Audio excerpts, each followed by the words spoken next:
So let's dive right in. Let's talk flexible working. Well, flexible working has been proven. Let me show you some of the stats here.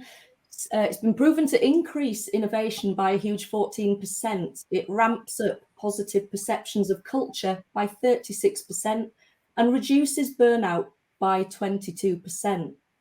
Stanford found that people felt they were 7% more productive working at home than in the office. And a recent study, thank you Gallup, revealed that more than 9 in 10 employees prefer the option to work from home either exclusively or as a hybrid arrangement. So it's great for business. It's valued by employees. Clearly then, this is not something we can or should ignore. Which is why I was so surprised when Elon Musk at X and leaders at Zoom, whose own video conferencing platform actually benefits from a remote working situation, insisted that their people hot-foot it back to the office for at least a few days a week. But here at H&H, we've continued to embrace remote working. Every H&Her is welcome to work from home up to 100% of the time if they want to. And it's proven hugely popular, and we've managed to make it a success, enabling us to build a team of 45 talented creatives located across the UK, across Scotland, and even Budapest. Working collaboratively, producing work at pace to an incredibly high standard every day. Whilst enjoying flexi time and a 9-day fortnight, we're going to share with you today the secrets that we believe has made that possible and the lessons, very, very valuable lessons that we've learned along the way. So here are 2 scenarios. I'd love you to listen out carefully and see if there are aspects to this that you can relate to from your working day. Your alarm goes off at 7 a.m. You have to leave the house at 8 a.m. to battle the traffic to arrive at your desk for 9. Any later, and there will be questions from your manager, who's keeping an eye on what time everyone walks through the door. Later for lunch, your only option is the local sandwich shop because you only get 30 minutes and anything else takes too long. Back at your desk, the long afternoon starts and your post-lunch slump kicks in around 3 o'clock. You know this is your least productive time, but at last it's 5 o'clock, your energy's back just in time to take on the rush hour commute to get back home. Any of that sound familiar? Well, how about this one? Your alarm goes off at 7 a.m. You throw your gym gear on and head out for a crisp early morning run. The fresh air helps you work through your priorities for the day ahead, and the endorphins spark ideas for projects that you're working on. Back home, you prepare breakfast, catch up with the news, and then you get showered and changed. You log on to work from your home office about 9:30 a.m. With quality time to focus, you get pressing deadline over the line in style before joining a couple of virtual meetings. You grab lunch at your desk, and in the afternoon, you go watch your son run the egg and spoon race at his school sports day. After which you decide, I'll swing by the office, I'll catch up with a couple of colleagues in person. And the return home at 6:30 p.m. is quick and easy as it's relatively quiet on the roads. So I'm sure you'll relate to some aspects of either both or one of those more than others. You're possibly somewhere in the middle. That's because they represent the 2 styles of working. One's very rigid and the other's more flexible. What flexibility does, of course, is it puts more control in the hands of the employee to manage their time, the structure of the day, the priorities they work on, and where they work, which we believe is incredibly important. Baked into the culture at H&H and always has been is the fact that we enjoy autonomy and we enjoy ownership. We choose to avoid pages and pages of policies and procedures, and we don't do micromanaging. Instead, we trust everyone to make the decisions that benefit our clients and benefit the agency, not just individuals. And that includes where and when they work. There's no one size fits all, of course. What brings out the best in one may not work for another. We all know that some people are night owls, other people are early morning birds. And that's why we've embraced flexible working. We want everyone to be able to bring their best self to work in whatever way makes that happen. So giving the people the freedom to work when they're feeling that they're most productive results in better quality of output in less time. And when you're doing your best work, we all know we can feel happy, we feel fulfilled.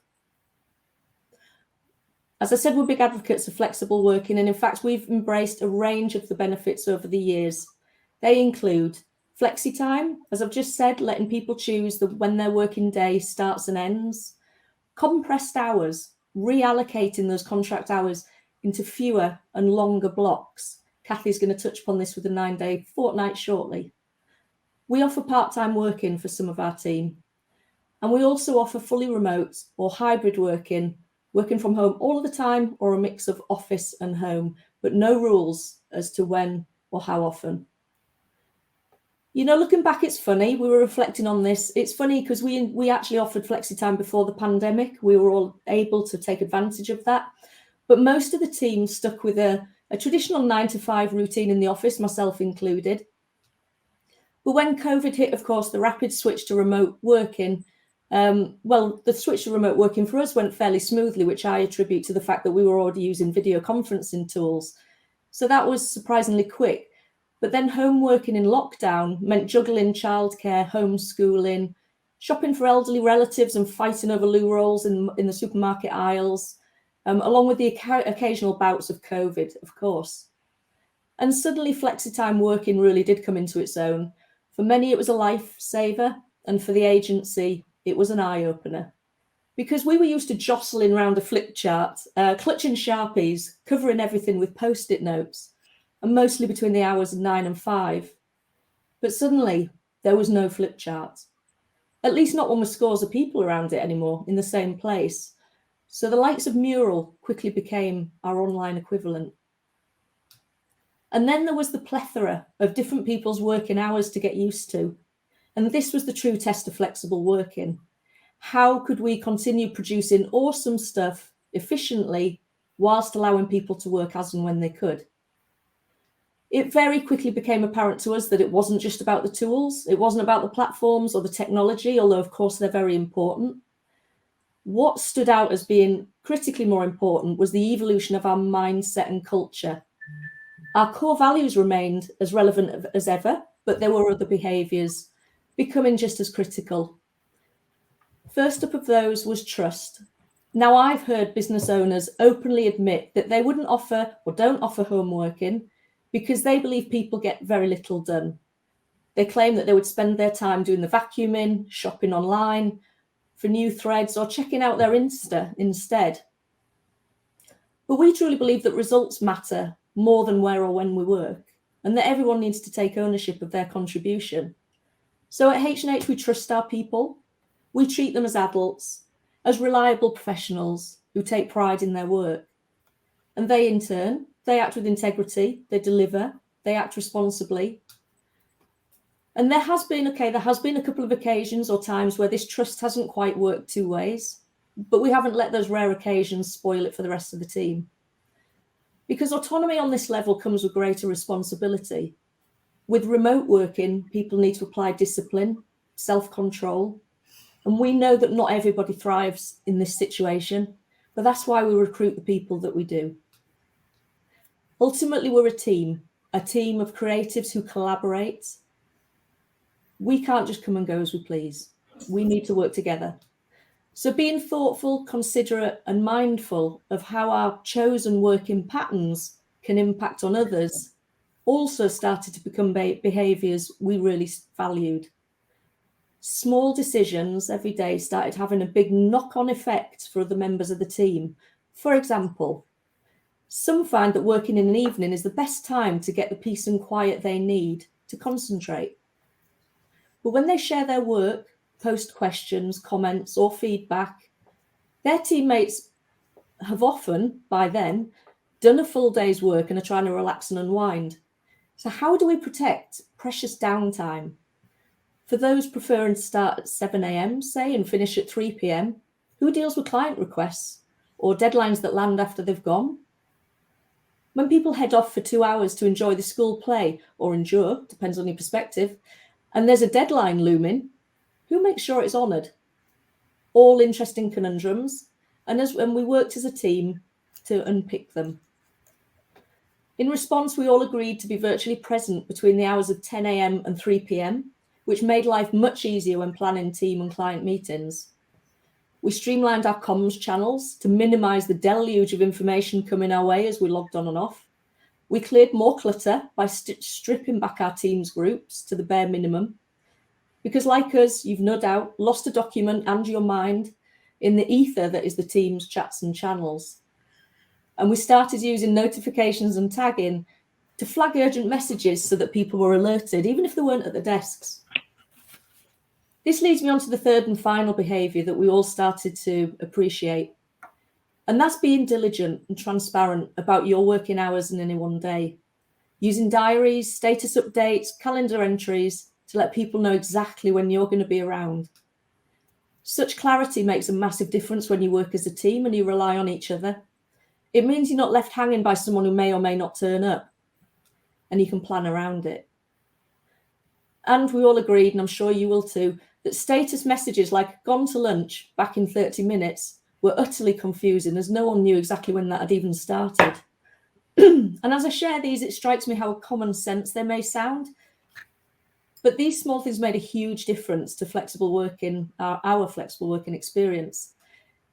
It now means we have H&Hs who hop on their bike at 3 p.m. to clear their head, visit the gym after the morning school run, or pop out for lunch to check in on Auntie Ethel because she's normally asleep by 5 o'clock.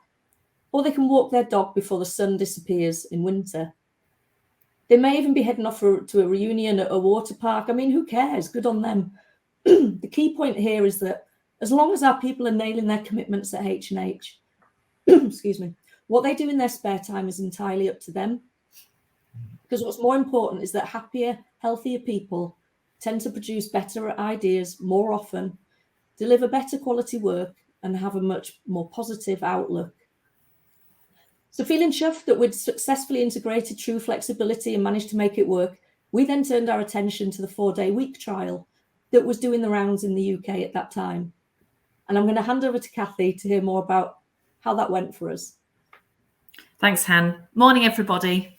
As Hannah said, we absolutely watched with interest as the trial for the 4-day working week rolled out across the UK. And I would say it's certainly something we continue to aspire to. But the reality is, as an agency, it's only really going to become an option for us when those working patterns are mirrored by our clients' working patterns. So we wanted to not just wait for that to happen, but to look for alternatives. Other ways we could offer people a meaningful period of time away from the office while still balancing that productivity and client experience. So we felt that the 9-day fortnight was actually the best fit for us, and we decided to give it a go. So the 9-day fortnight isn't new, but it is gaining traction rapidly. Hayes, the UK recruitment firm, did a survey between April and May this year of almost 3,500 employees. And 68% of UK professionals would be keen to work for firms offering this policy. And that increases to 72% when you look at younger professionals between the ages of around 20 and 39. So with that in mind, we began a 6-month trial in June this year. So during this session, I just want to share some of our experiences from shaping and testing of that new way of working, what we've learned along the way, and some of the headlines and feedback from our recent agency-wide survey, which looked at the outcomes and impacts so far, both for participants, but also, importantly, non-participants. It's only really giving us early indications of its impact, so we'll be running it again before the end of the trial, just to see how things have changed over time.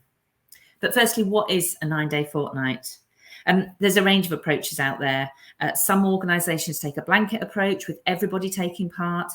Others include reducing working hours, and some provide set non-working days, quite often a Friday.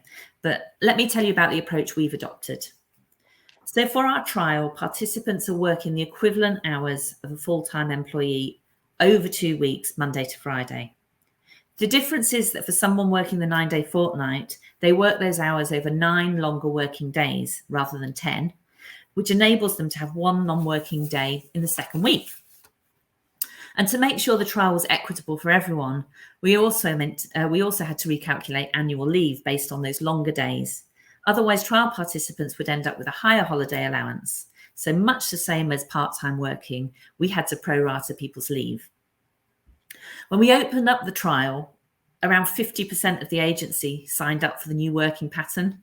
So we feel like we're getting some pretty robust feedback on how this could work in practice. We've used 4 buckets of measures to design and track the success of the trial. Clearly, we want to know what's the impact on our ability to look after our clients. How do we manage operationally to make sure the agency continues to run effectively? What's been the impact on productivity? And most importantly, what's it doing for people's well-being? Again, both for participants and non-participants. So having set the working pattern, the first thing that we learned was that although in principle it's quite a simple concept, implementation isn't that straightforward, particularly not in the agency environment. We had to consider that many of our colleagues are client-facing. They work in dedicated teams based around our clients and also support their colleagues in the same specialism as them, for example, creative, copy or consultancy. So we needed to make sure we could accommodate everyone's non-working day while still having enough resource to look after our clients and have adequate cover across our skill sets. And I can tell you that is not an easy task. But we managed to find a solution. Our trialists have a non-working day on either a Tuesday, Wednesday or Thursday. And we've split the non-working days over the fortnight, which means half our trialists are working their week 1 pattern of 5 days, while the other half are working their week 2 pattern of 4 days and vice versa. We also mapped participants across the client and operational teams across the 2 weeks to make sure both were covered. And what we found is that gives us plenty of scope to manage the resource from both sides. Now, you might be wondering why we didn't include Mondays and Fridays in the mix. That was a really conscious and deliberate decision for us. Firstly, we wanted to ring fence 2 days where there was time for meetings where everybody is available. Then Monday is our huddle day. And as Hannah said, our culture is really important to us and our ways of working. On a Monday, everyone joins a 60-minute all-hands call. We take it in turns to own that session and act as host, and we learn and talk together, and we absolutely wanted to protect that time. And Friday, a number of factors come into play. One, it's often deadline day for our client work. It's that natural end to the week where things need to be completed. So it kind of makes sense that we've got everybody available to work on that. It's also, as you would expect, a really popular day for annual leave. And so it's important that those who are working a 5-day week have as much opportunity to take time away to rest and recharge. So we needed to make sure we had adequate resourcing for everybody to be able to benefit from that. And finally, it's back to our principle of equality. We absolutely knew that Friday would be a popular choice for trialists, the day everybody would want as their non-working day. And that would mean some people being disappointed as they couldn't all be off on the same day. So now to the important part. One of the principles of the trial was around having a robust set of metrics so we could properly evaluate its success. So we were looking to explore that impact on our clients and operational management. Could we continue to look after both? Would it have an impact on our ability to work collaboratively? Can't get my teeth in. Collaboratively, because as Han says, that's a key part of our agency life. The impact on productivity. Would it take time for people to get back up to speed after a non-working day? And would colleagues be supportive of other colleagues working in this way? So what have we found? Well, those taking part in the trial are generally very happy with their experience. As you would expect, those not taking part were more neutral, but for the most part didn't feel they were impacted by the new working pattern. But how colleagues were relating to each other through this trial was really interesting. There is no sign of resentment. Rather, some colleagues seem more worried about those in the opposite camp than they do about themselves. Those taking part in the trial feel some guilt about being out of the office when others are working, even though they are working the same number of hours. And those who aren't part of the trial worry that the compressed hours working days are too long and pressurised for trialists, or that they might end up working on their non-working day. I like to think that's a kind of symptom of our culture and the way we all look out for each other. Then we looked at impact on people's well-being. Do people like this working pattern? Are they feeling more productive and more rested? In terms of overall satisfaction for trialists, it certainly seems convenient on a personal level. But the most surprising outcome from the research so far is that they don't notice any real impact on well-being or productivity, either positively or negatively. Now, it might be that this first piece of research is just too early for people to properly evaluate this, but it's absolutely something we're going to watch with interest. We're midway through the trial now, so we'll wait and see if that dial begins to shift as it progresses. But alongside the key metrics, we also gathered additional feedback around the structure. And the challenges people expressed were probably quite predictable. Compressed hours don't suit everyone. Some aren't able to do them either physically or due to other commitments. Others could, but really don't like the idea. Some taking part in the trial find the longer days hard going. And we've seen that play out. The 9-day model does not work for everyone. Some prefer a different kind of flexibility, and 2 of our trialists, myself included, have actually decided to revert back to the 5-day working week. We had some early teething problems as people got to grips with who was in and who was out. And as Han said, that crystal clear transparency using things like status messages has really helped with that. For some trialists, the feedback is the midweek non-working day can make the week feel too stop-start. And as we expected, there is that common desire for Fridays to be included. Overall, most are happy with their decision. 90% would want to continue after the trial, and 20% of non-participants would also consider it in future. So all things considered, there seems to be considerable support for continuing this once the trial comes to an end. So what are our learnings that we can share? If you're thinking about implementing something similar, these would be our key takeaways. The secret to a successful 9-day fortnight or any other pattern of flexi work is customization. No one working pattern will prove effective for every organisation. So take the principles of things like the 9-day fortnight and align it with your company's requirements. Test and learn. Understanding the potential effects of the 9-day fortnight on your company is really critical. We're a relatively small agency and we wanted to test our version at scale. But for larger organisations, you might want to consider a smaller group of volunteers so you can gather that employee feedback and track productivity without experiencing too much disruption on a larger scale. Be really clear on what you want to achieve, measure that impact, and be ready to tweak your approach based on the results. And finally, never underestimate the influence of culture on the success of any flexible working. Your organisational culture and processes have to support this shift to allow people to fully benefit from flexible working. Our experience has shown that if you have a culture of trust, responsibility, and transparency, you'll absolutely be able to embrace flexible working patterns that will work for everyone. Thank you.